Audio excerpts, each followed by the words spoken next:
cordial saludo a los seguidores del Pensamiento al Aire, al canal Evol TV y a un nuevo canal que vendrá pronto que tiene el nombre de No. Buenos días. Hablaremos hoy de lo más reciente que tuvo el mundo, pero en Colombia hubo una grata sorpresa. Una grata sorpresa para mí porque el juzgado de origen donde estaba el tema de la unidad de gestión de riesgo investigando a Ricardo Bonilla, a Luis Fernando Velázquez, uno es ministro de Hacienda y el otro es ministro del Interior, pues resolvieron tomar la decisión de decretar la detención intramural. Eso es muy importante, es una sensación que le produce a uno la justicia de una manera sana, porque quien conecta con el delito debe pagar condena, o por lo menos mientras se investiga, estar ahí. Y allá el tribunal consideró que podían inducir a que se cambiaran las cosas si estaban desde afuera. Entonces, esa decisión me parece acertada. Detención intramural, no casa por cárcel porque nadie queda en la cárcel. Eso está comprobado. Ni el bandido más bandido, ni el menos bandido, todos salen. Es increíble. Pero hacen más delitos con ese coso en el tobillo que, que, que mantenerse en la casa. No lo hacen, no lo hacen. No nos digamos mentiras.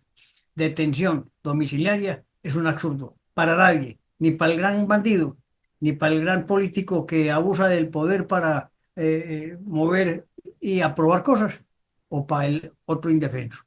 Pero las cosas que han sucedido en Colombia, de aquellos que, increíble, por ejemplo, los que golpean a hombres que golpean a sus señoras, los mandan a detención domiciliaria. ¿Cómo les parece a ustedes? Pero bueno, estamos celebrando es el tema de la decisión de la justicia, pero ese placer que tenemos por la detención no va a durar mucho porque ya resulta que el doctor, que Bonilla, el exministro, tiene un problema, unas isquemias que le afectan su salud, que ha estado en la UCI. Y Luis Fernando Velázquez también que sufre de hipertensión. Pero ¿cuántos ciudadanos del mundo no sufren de hipertensión? Y si estaban tan enfermos como fueron ministros. Y si así hicieron la cantidad de bestialidades para lograr aprobar cosas, estando enfermos, ¿cómo sería aliviados? Dios nos perdone. Pero estos dos señores, el solo acto del tribunal de decir que deben estar en detención intramural, me parece que es un acto de justicia. Estos han abusado del país y de la comunidad. Y el otro, en el otro proceso que ustedes ya saben, el hijo del presidente, pues que no es tan peligroso, que no es necesario que esté en detención. Pero bueno, ahí vamos, 50-50. Pero esto debe ser una enseñanza en cualquiera de los países que nos ven, que al fin la justicia puede operar si hay jueces serios que actúan con base en la legalidad y no con la creencia de sus propios derechos y sus propias decisiones. Volvemos a un tema internacional que cada rato me dicen que estamos, digamos, muy metidos en el tema de Venezuela, pero es que Venezuela nos ha hecho mucho daño, no solamente a Colombia, sino a todos los países vecinos. La migración, la violencia que muchos salen de ese país porque han sido sueltos de las cárceles y se van a otros países a delinquir. Hay otros que han hecho empresa, hay otras familias enteras que han logrado construir sus vidas en otros países, pero no son las grandes mayorías. Y los venezolanos quieren regresar a su país. De manera que hablamos muy bien de lo que sucedió con la Premio Nobel de la Paz, María Corina Machado, lo que está sucediendo en estos momentos con la permanente gestión del presidente Trump para, para ahora sí, para bloquear cualquier tipo de buque venezolano o internacional y se ordenó un bloqueo naval total a los buques petroleros sancionados que entren o salgan de Venezuela, intensificando la presión de Estados Unidos contra el régimen y buscando cortar ingresos del crudo, que son los que financian actividades ilícitas. El gobierno venezolano, porque yo siempre doy las dos opciones, la calificó de irracional y grotesca amenaza, acusando a Estados Unidos de violar el derecho internacional y de intentar apoderarse de las riquezas petroleras del país. Ya no hay riquezas casi petroleras. Recuerden ustedes que en los años 2000 eh, eh, la exportación de crudo era de 3 millones de barriles diarios. Hoy no llegan a 300.000 barriles diarios. Ahí no hay riqueza ya. Entonces, en respuesta a esa escalada, Nicolás Maduro hizo un llamado a una unión perfecta con las Fuerzas Armadas de Colombia y otros aliados para defender la soberanía regional. Nos quiere meter en su problema, quiere meter a Colombia, a los vecinos. Ecuador no se deja, con certeza. Brasil no se deja meter en ese tema. Perú tampoco se va a dejar. Nos queda que decida el presidente de los colombianos, Gustavo Petro, pero tendrá que ir al Congreso de la República, donde no es que le salgan muy bien las cosas hoy.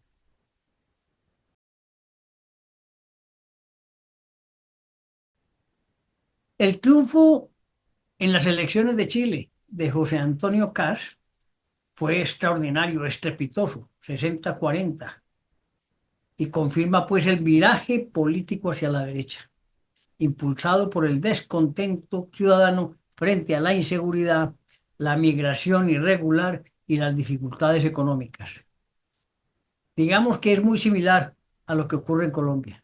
Llega un presidente de izquierda, Gabriel Boric, trata de hacer miles de cambios, no puede. Al final se atenúa un poquito en sus actividades, pero la gente no quiere más ese comunismo recalcitrante. Quieren gobiernos que generen bienestar para todos los ciudadanos, no para uno solo. Es bueno recordar que este cambio que se produce en Chile se suma a los de Argentina con Javier Milei, Ecuador con Daniel Noboa, en Paraguay Santiago Peña y en Uruguay Yamandú.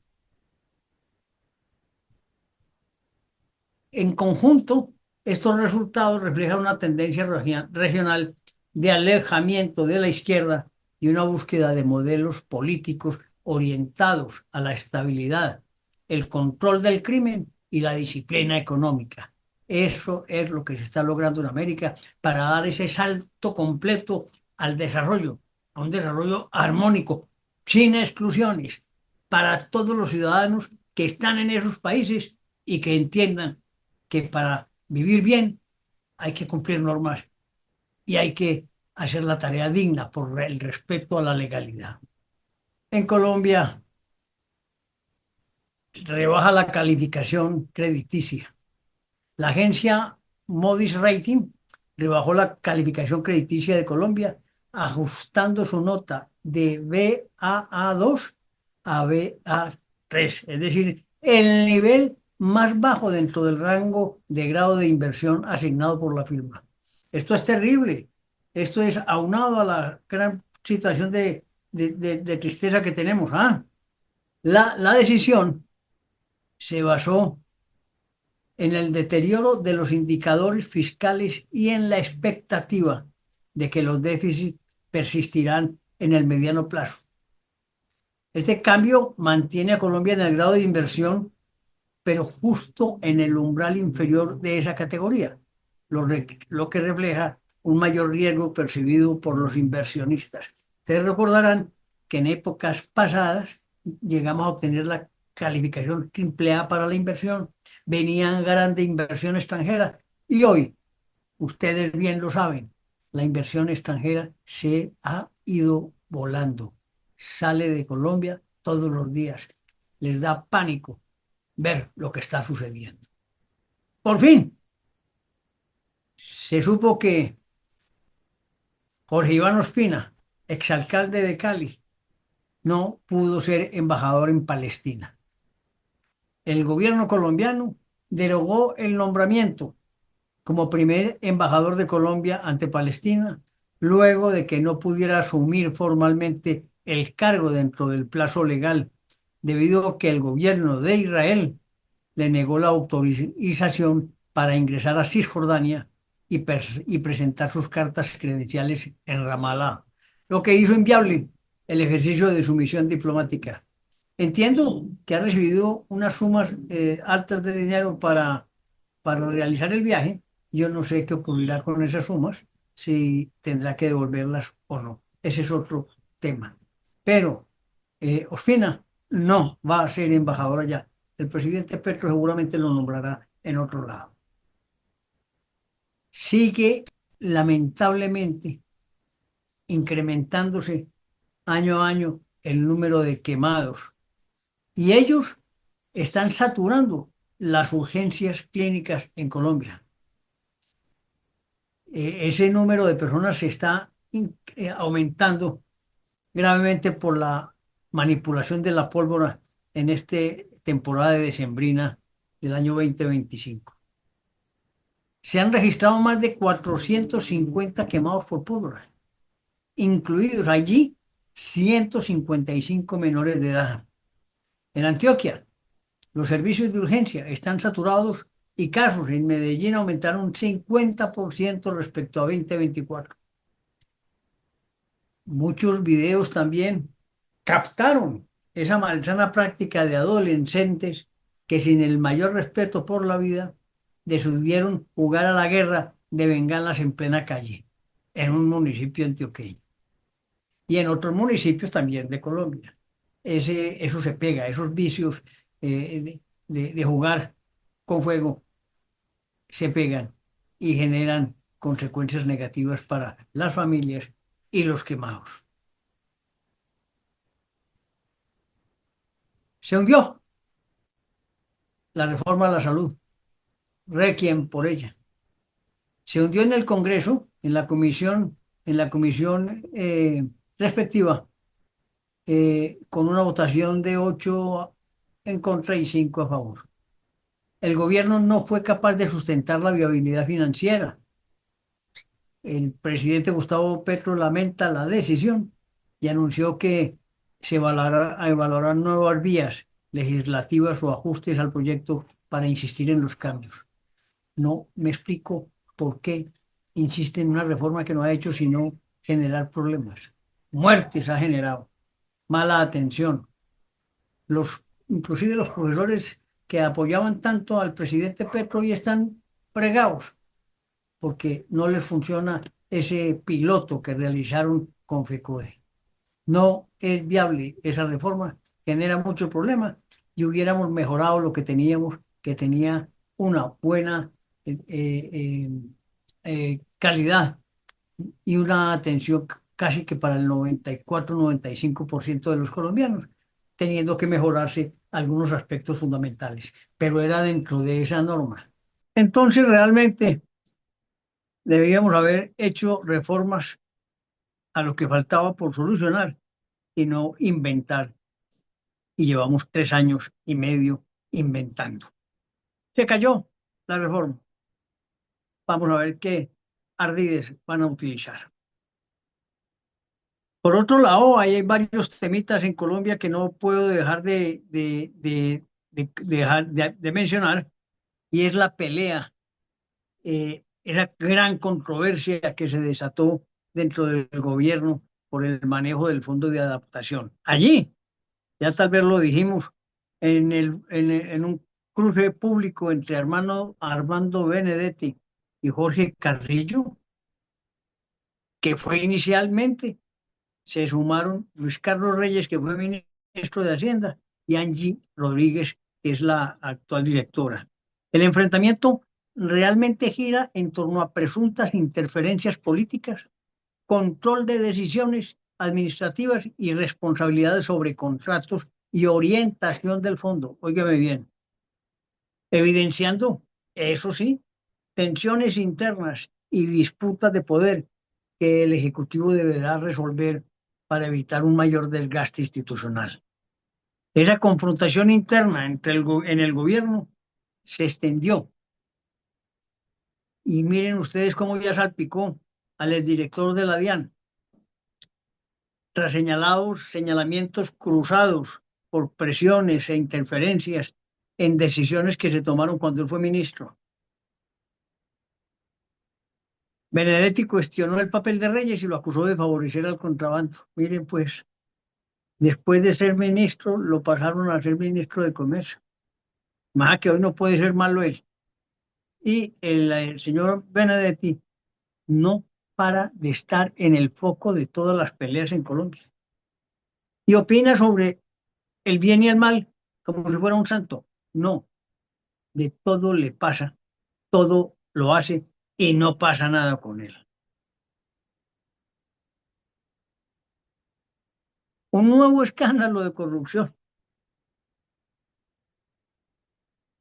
sacude, esta vez, lamentablemente, a mis queridas fuerzas militares contra un coronel en servicio y cuatro civiles por presuntas, tengo que decir yo, presuntas irregularidades en un contrato de mantenimiento de helicópteros rusos M-17.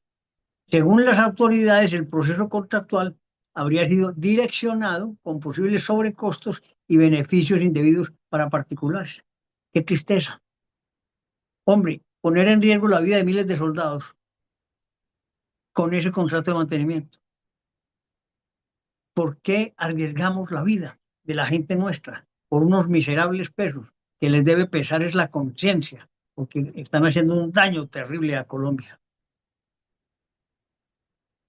Esta semana, señores, en Colombia hubo, ¿cómo le parece? Un paro armado.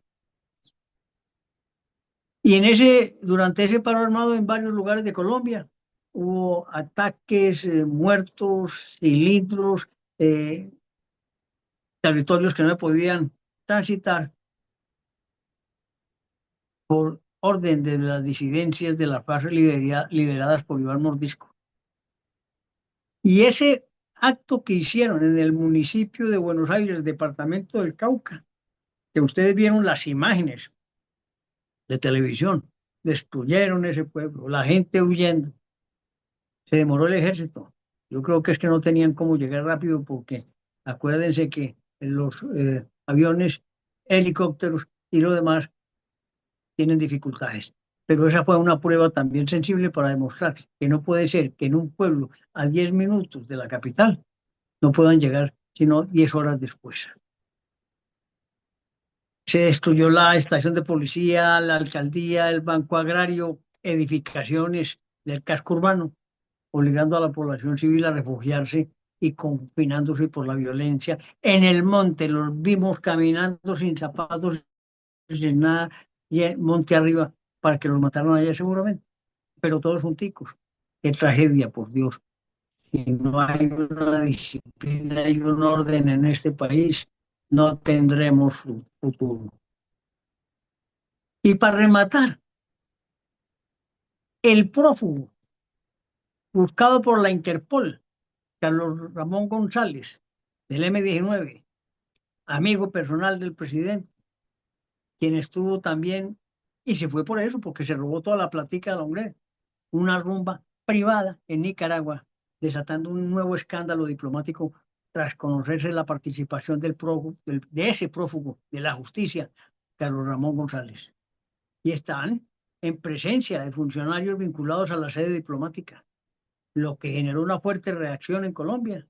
Y ante la controversia, la Cancillería colombiana ordenó el despido de los funcionarios de la embajada que organizaron y facilitaron la reunión. ¿Y por qué no cogen a este Carlos Ramón y lo extraditan?